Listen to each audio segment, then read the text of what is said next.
perdóname. A propósito, gracias.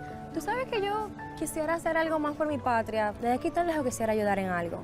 ¿Y tú no sabías que puedes votar desde aquí? No, explícame eso. Claro, por ejemplo, yo fui con mi cédula y me empadroné. Tú sabes, la gente dice que todos los caminos conducen a Roma, pero no. Todos mis pasos me llevan siempre a casa. Ay, mi patria. La extraño tanto. Pues no perdamos tiempo y vamos a empadronarte. Camina. Empadrónate por la patria que llevas dentro. Junta Central Electoral. Garantía de identidad y democracia. Dale pa' los rincones, donde te espera un gran sol, en la playa, en la montaña, belletas y tradición. Dale pa' los rincones, donde te espera un gran sol, un mofongo, pescado frito y todo nuestro sabor. Que quisqueya. Regreso con este programa especial que nos ha traído a la entrega de este centro geriátrico y de especialidades, una entrega que hace el FODPECONS, el Fondo de Pensiones de los Trabajadores de la Construcción, que nos ha invitado a este programa junto a sus encargados, a sus autoridades, a sus miembros de diferentes consejos y organismos. Y por qué no, ahora vamos a ver desde el punto de vista del organismo sindical nacional la importancia que tiene el FODPECONS, el ejemplo en materia del cumplimiento de su normativa, Ley 686. Y vamos a hablar precisamente con el presidente de la Confederación Nacional de la Unidad Sindical, Rafael Abreu. Pero si yo digo Rafael Abreu, ¿de quién estoy hablando? De Pepe Abreu. Ahora sí, y obviamente es sumamente conocido por su labor frente a un sindicalismo que hay que decir en esta introducción, cambió el chip hace mucho. Y lo cambió porque había un sindicalismo de Guerra Fría que lo que intentaba era, como se decía en la época, tratar de radicalizar las diferencias entre patronos y obreros. Hay un sindicalismo más socialdemócrata, más del siglo XXI, que lo que ha intentado es luchar por mejores condiciones y lograr la comodidad del trabajador en una sociedad de libre mercado. Buenos días, Rafael Pepe Abreu. Vamos a hablar de lo que significa este gremio, esta subespecialización dentro de el campo gremial de los trabajadores de la construcción y los logros como este que hoy están exhibiendo. Adelante. Bueno, en primer lugar, dar las gracias a este gran equipo, ¿verdad?, de la Z101, al Fondo de la Construcción, a don Bienvenido Rodríguez, que se ha hecho esfuerzo, ¿verdad?, por mantener una estación como esta al servicio también de la población. Gracias. Y decir algo, Calín Michel, cuando hacía su introducción, ¿verdad?, luego de que José Luis lo presentó, decía de cómo muchas veces culminaba la vida de un trabajador de un área como esta de la construcción. Hay que entender, José Luis, que este es un tipo de trabajador que, sea como sea, es informal, termina siendo un trabajador informal. Así es. Y se ha dicho, por lo general, que nuestro propio sistema de seguridad social, cuando nació en el 2001, aunque contempla un régimen para los trabajadores informales, el contributivo subsidiado, recordar siempre que ese régimen ha sido el más difícil de aplicar y todavía hoy no está en plena vigencia. Sin embargo, estos trabajadores, siendo informales, gracias a su gran Federación de Trabajadores de la Construcción, que hoy dirige Pedro Julio Alcántara, logró adelantarse a ese especie como de signo fatal del trabajador de la informalidad, que no podía tener acceso, por ejemplo, a un sistema de seguridad social. ¿Y cómo lo hicieron?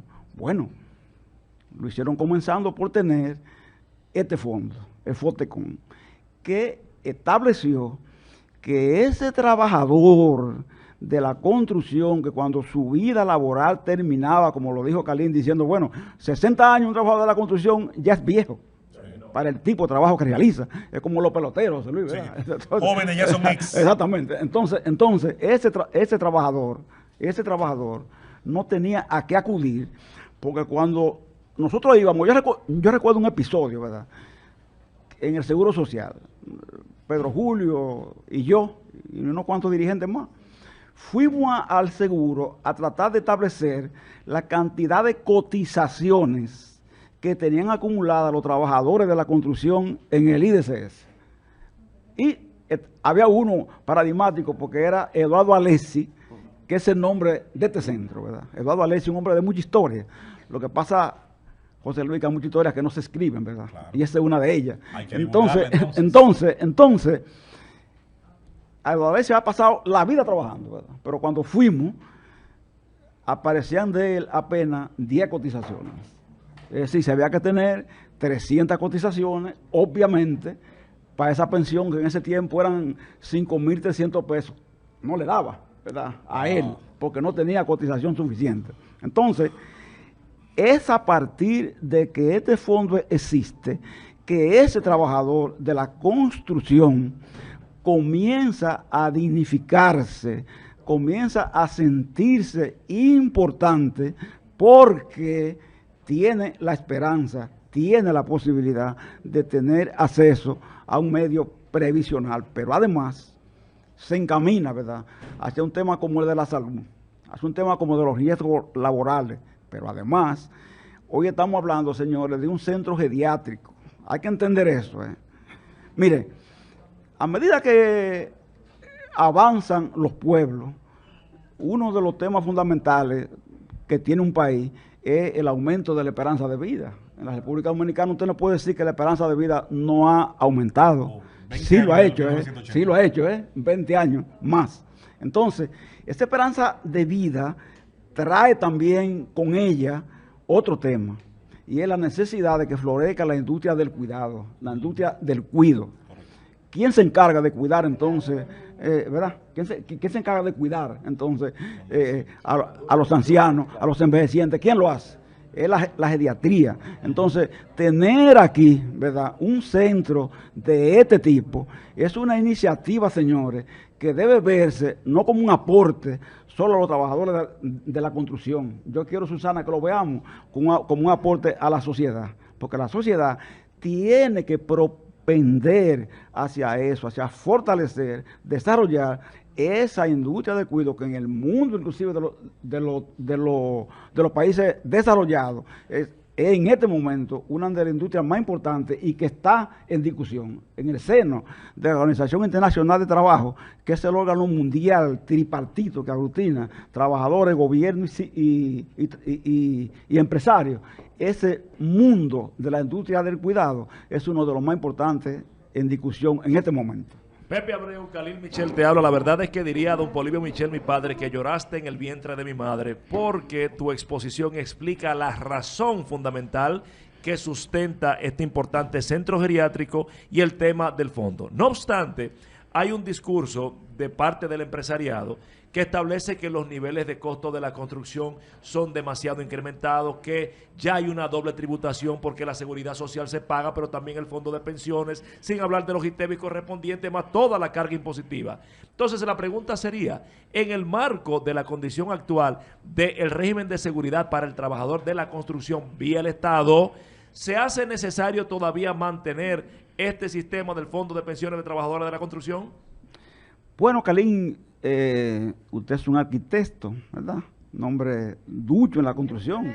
Y no solo un arquitecto, ¿verdad? Ha sido de Acoprovi, ¿verdad? Ha presidido Acoprovi. Es decir, él conoce bien este tema. Pero una de las cosas que hay que decir es esto. En la industria de la construcción tenemos que entender algo. Lo que los compañeros de la construcción hacemos cuando se nos comenta el tema de que este es un doble costo y que esta es una carga, etcétera. Una de las cosas que nosotros planteamos es lo siguiente, señores, recordar que en lo que el cliente en definitiva termina pagando por un apartamento, una vivienda, una construcción X o aquello, señores, está cargado, ¿verdad?, el costo que corresponde al pago del fondo de la construcción. Eso es obvio que el empresario de la construcción o de cualquier área, señores, nunca obvia ningún costo y termina siempre, ¿verdad?, cargándolo al producto. Y yo digo, Susana, ¿verdad?, que en lógica tiene que ser así. Es decir, yo no lo culpo, ¿verdad? Porque entiendo que también es un problema de sistema, ¿verdad? Y de sostenibilidad de la industria. De manera que esa expresión que plantean algunos, yo la obvio, porque creo que tiene una respuesta. Siempre la carga está planteada al monto que paga en definitiva quien recibe la construcción como el aporte que hace, por ejemplo, a ese fondo, que crea un estado de cierta estabilidad que la ponderó José Luis cuando habló aquí y que también la ponderó Susana cuando antes de comenzar hablábamos de que en cierta forma, ¿verdad?, en este país, el propio sindicalismo, porque esto aquí es el esfuerzo de un sindicato detrás.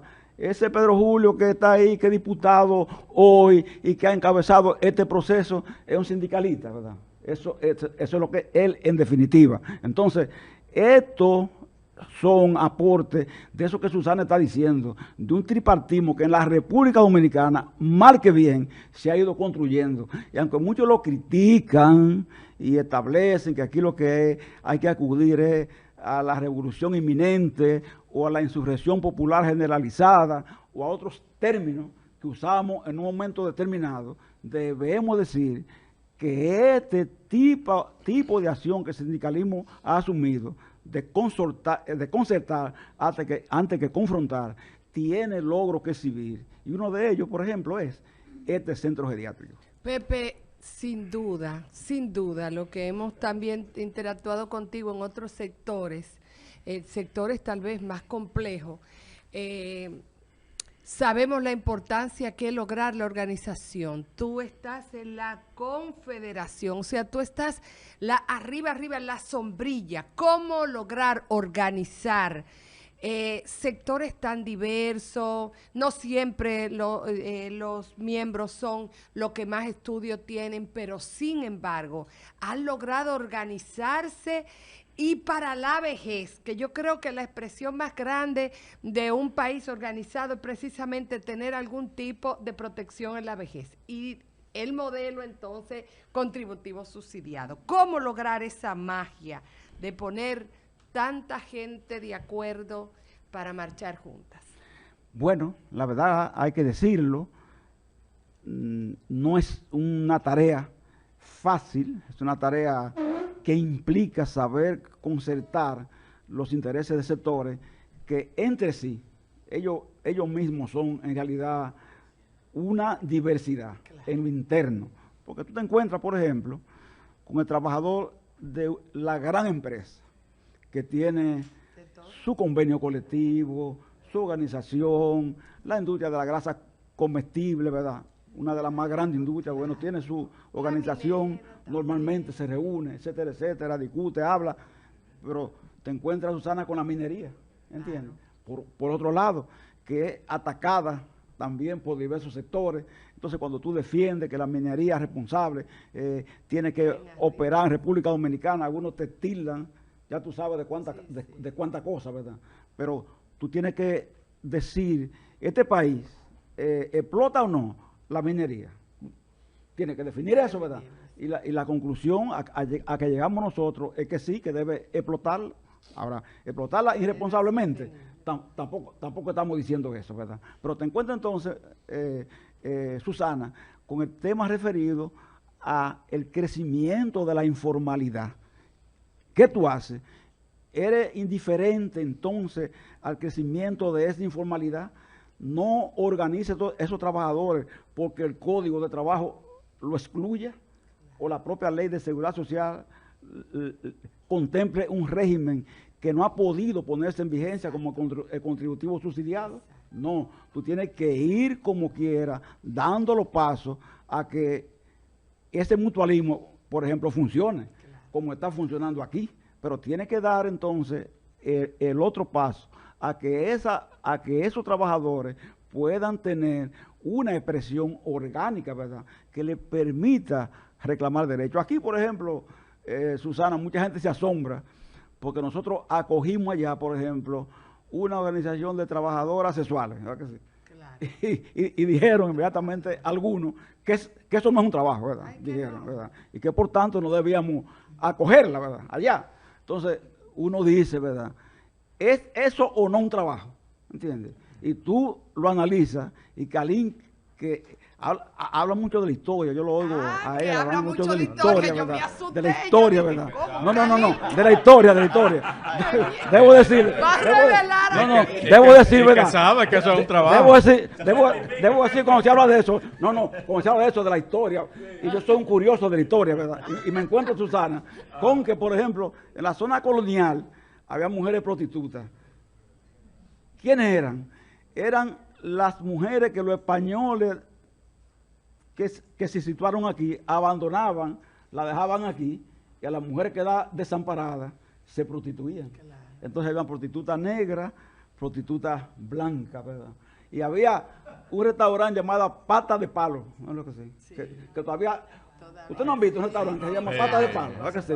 Yo sé que los que están ahí no saben eso, pero hay que decir que ese restaurante Pata de Palo era una referencia, ¿verdad? De donde esas mujeres se ofrecían, se vendían, ¿verdad? A los clientes, ¿verdad?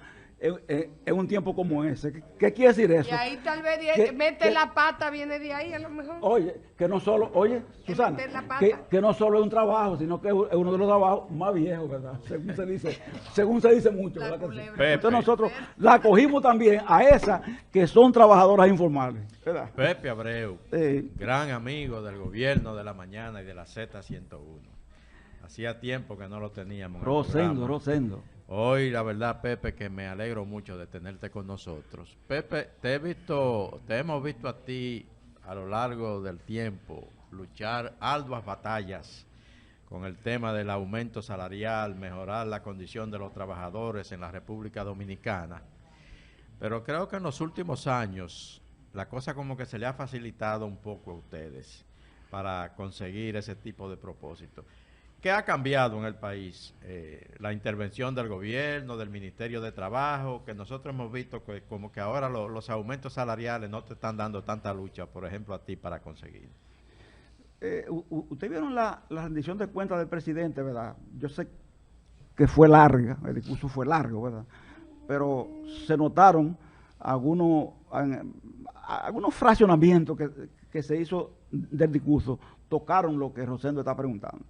El presidente dijo ahí, en esa intervención, que se reunió con nosotros, recién llegado al poder, ¿verdad? Eso fue en el 20, se reunió con nosotros, con la Confederación.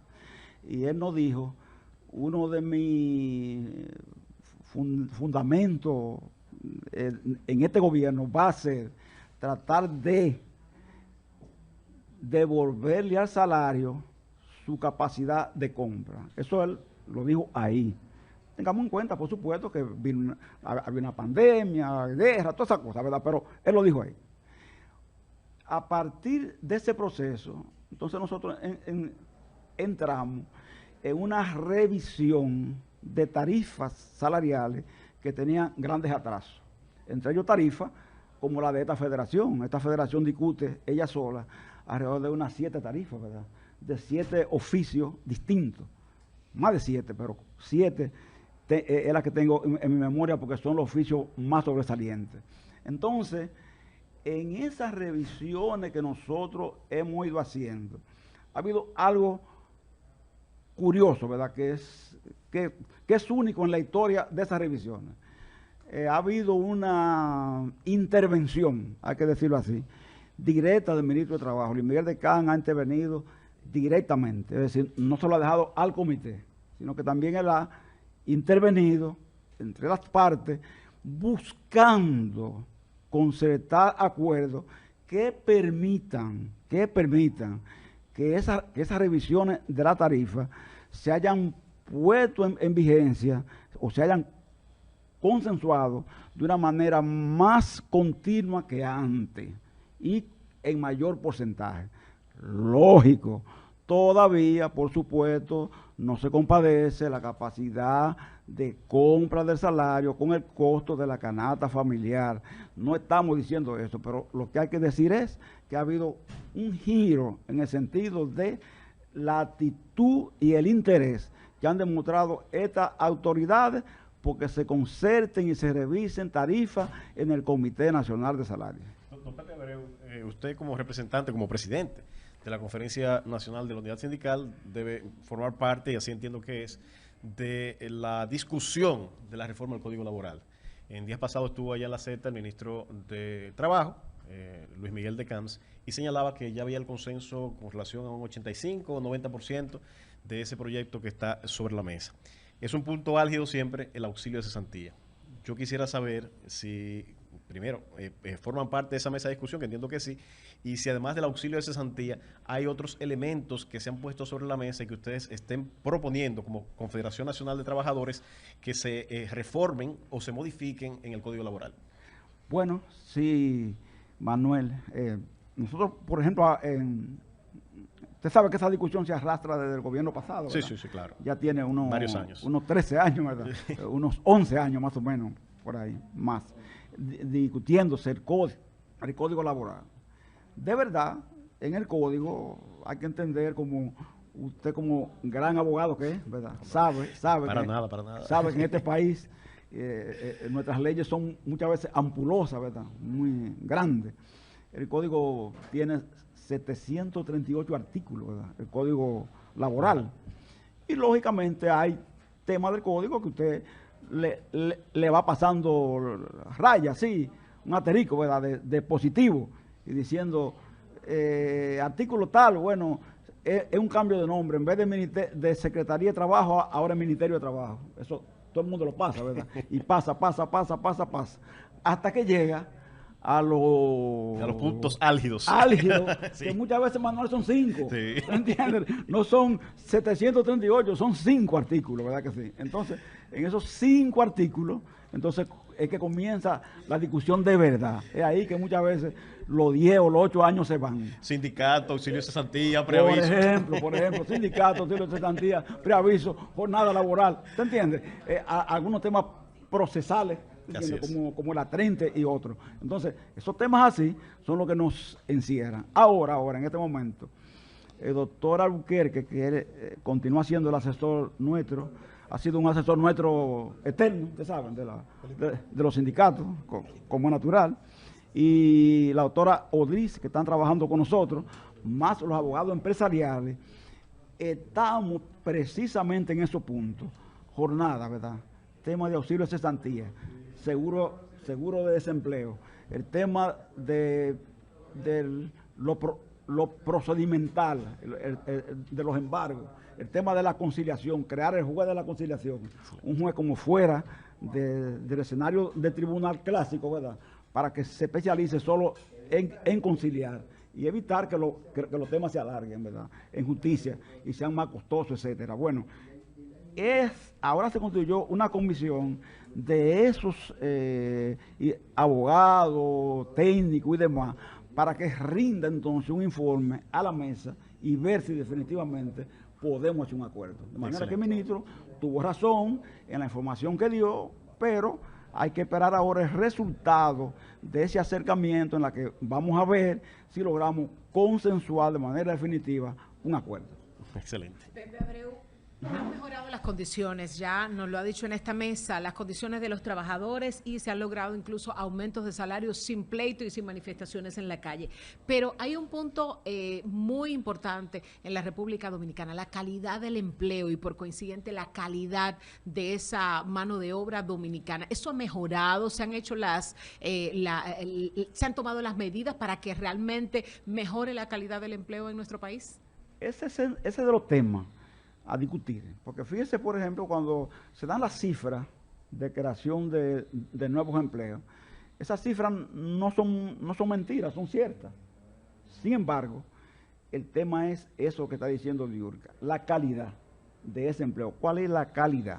Y nos encontramos muchas veces, y eso hay que decirlo así, que la calidad del empleo no responde a la expectativa, porque se trata muchas veces de empleos que caen en el renglón de la informalidad.